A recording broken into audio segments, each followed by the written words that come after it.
Hello दोस्तों, civil services dream channel में आपका स्वागत है। दोस्तों 2020 में पूछे गए सवाल का जो लॉ का पेपर है उसका पेपर पैटर्न हम देखेंगे इस वीडियो में।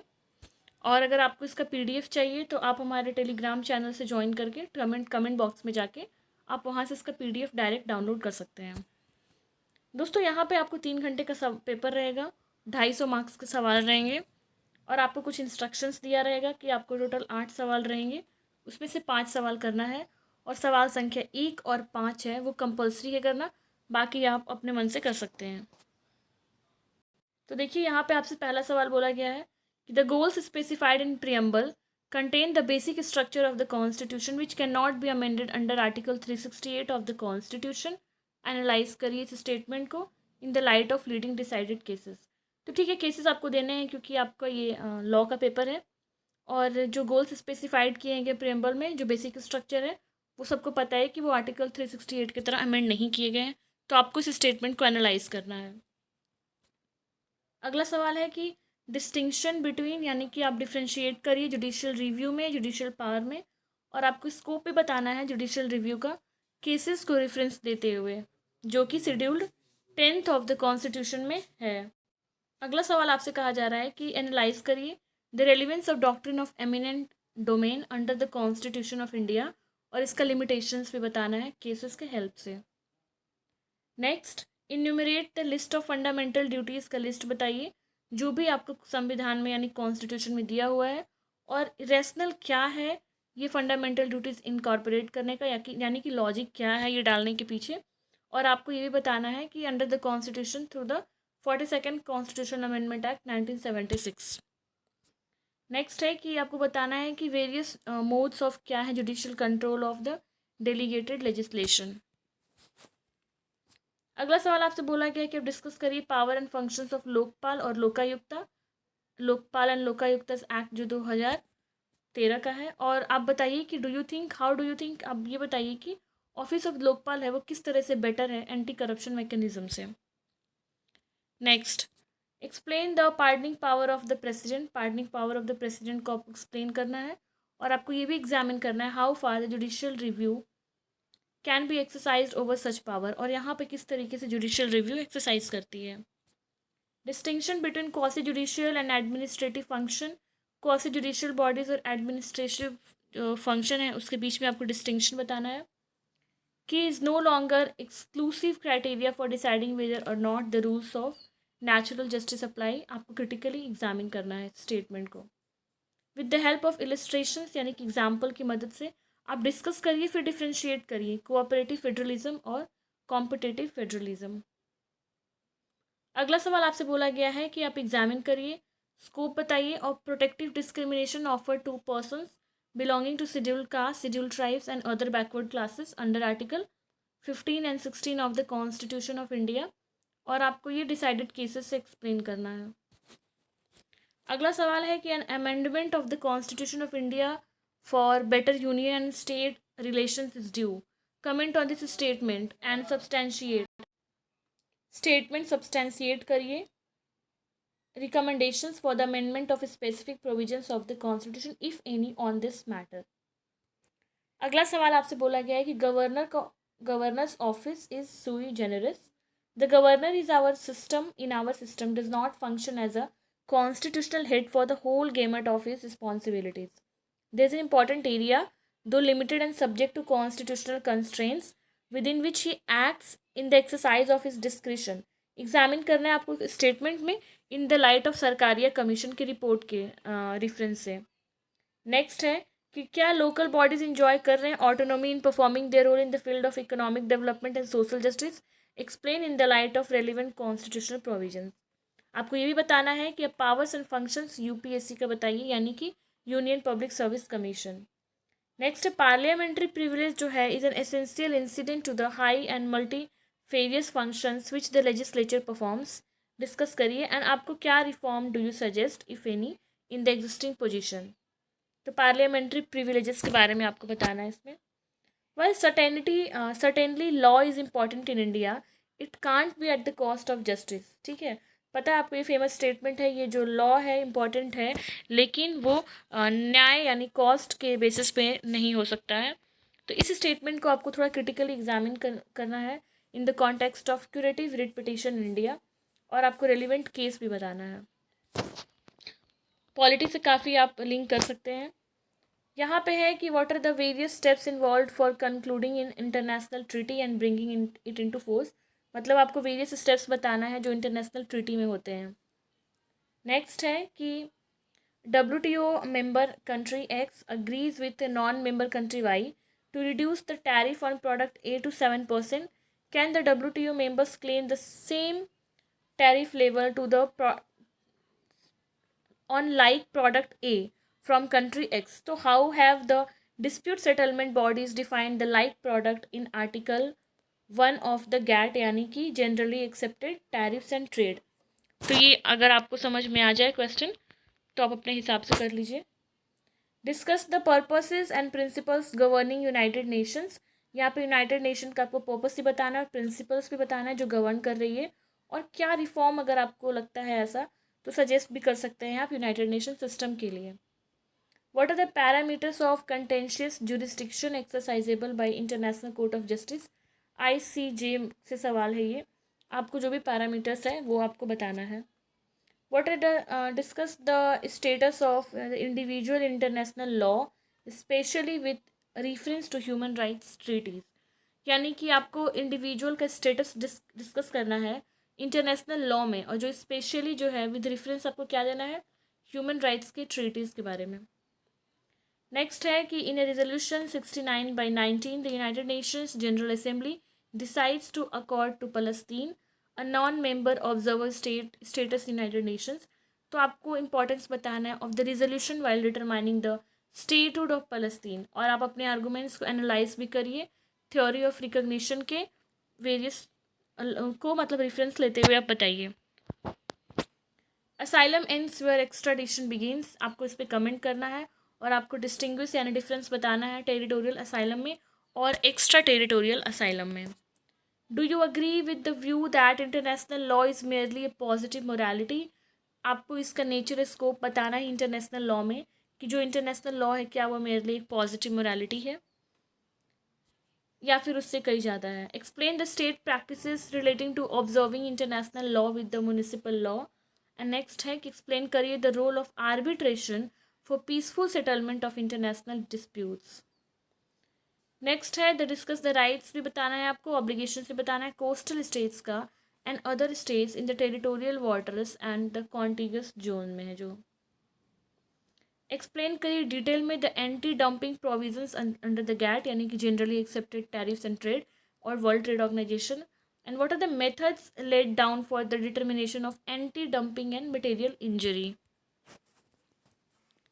What is the understanding and the scope of legal regimes pertaining to the international armed conflict and non-international armed conflict respectively, and what are the thresholds of the application of these two regimes।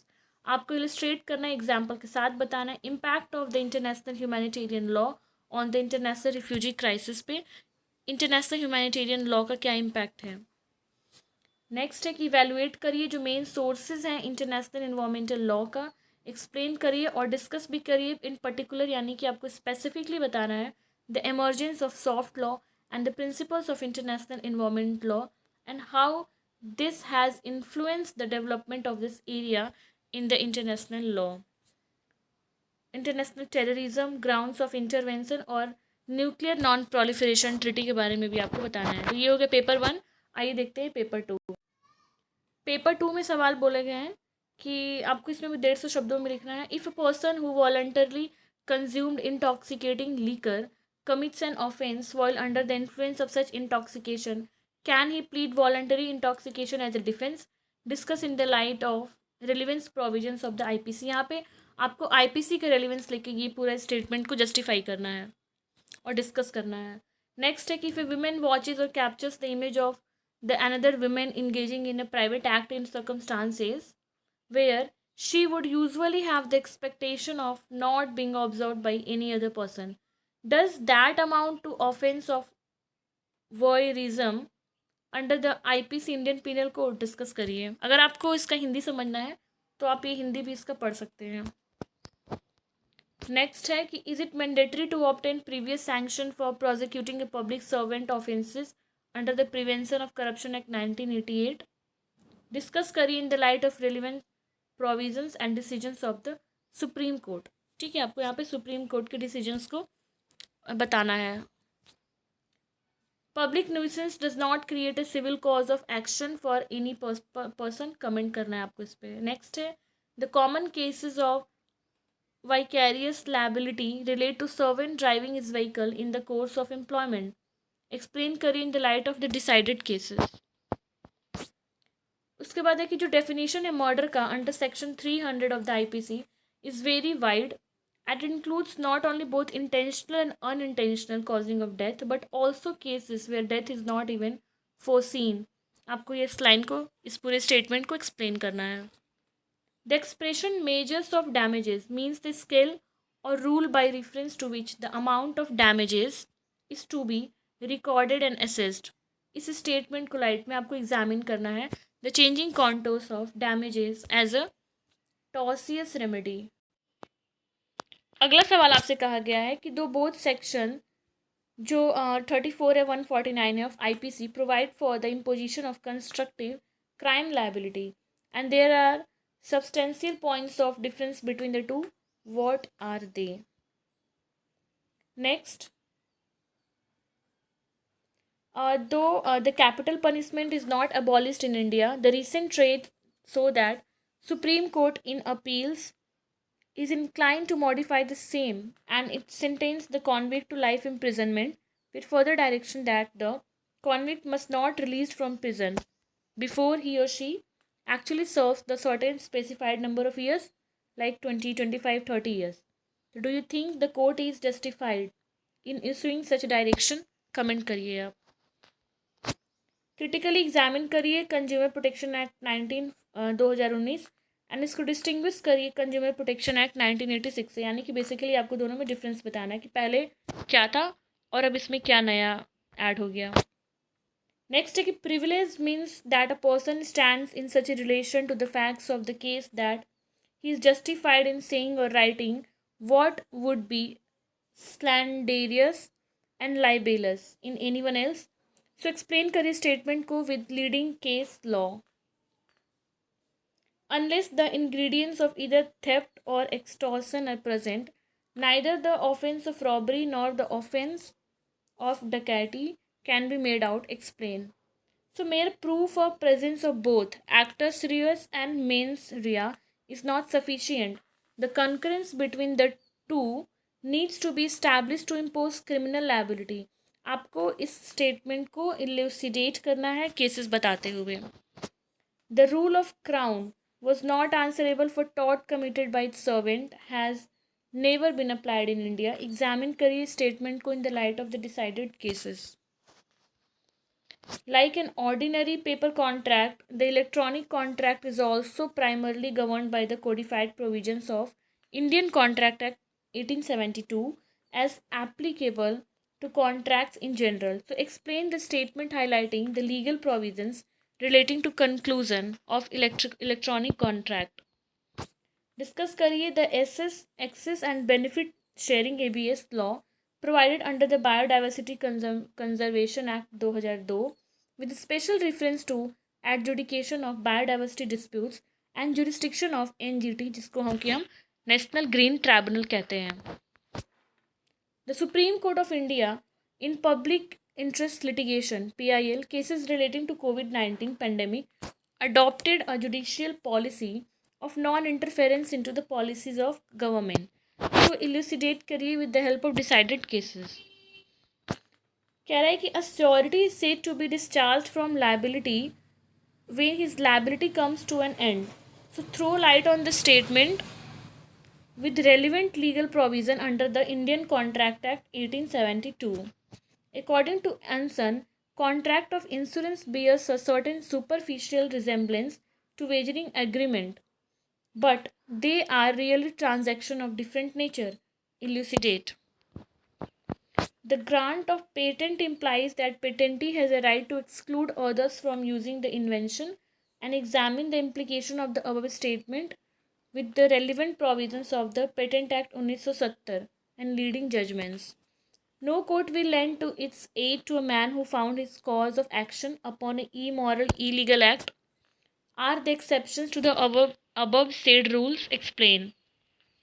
Next आपसे बोला गया है कि जो parties can not appeal against an arbitral award as to its merits and court can not interfere on its merits. So critically examine करिए इस statement को पूरा and also explain the highlights of the arbitration and conciliation amendment act 2019.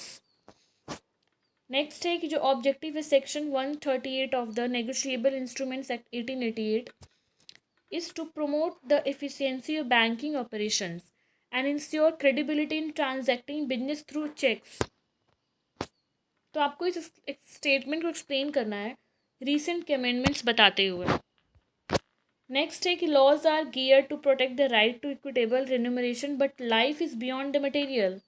In the light of the above statement, dwell on the dichotomy of economic rights and moral rights under the Copyright Act 1957 and the case law on the point. Discuss the rationale of exemption to disclosure of information endangering life and information regarding criminal trial and criminal investigation provided under the Right to Information Act 2005 in the light of decided cases. Next है आपसे कह रहा है कि in the course of time the courts have introduced a number of exceptions in which the rule of privity of contract does not prevent a person from enforcing a contract which has been made for his benefit but without his being a party to it. तो आपको पूरे statement को explain करना है with the help of leading case law. अगला सवाल है कि the intellectual property right and competition law generally work in tandem but often become friends in disagreement. तो आपको इसको इल्यूसिडेट करना है अब स्टेटमेंट को by referring to the mandate of the TRIPS agreement 1995 and its compliance under the competition act 2002. जो environmental protection act 1986 है ये अम्ब्रेला लेजिस्लेशन है to not only protect and improve the environment but to prevent and control of pollution. तो ये आपको comment और analyse करना है. तो ये पूरा लॉ का पेपर था, थोड़ा कॉम्प्लिकेटेड आपको लग रहा होगा क्योंकि अगर से आपका लॉ सब्जेक्ट नहीं है तो अगर आप लेने के बारे में सोच रहे हैं लॉ एज एन ऑप्शन तो आपके लिए ये वीडियो काफ़ी हेल्पफुल होगा. तो आज के लिए इतना ही. Thank you.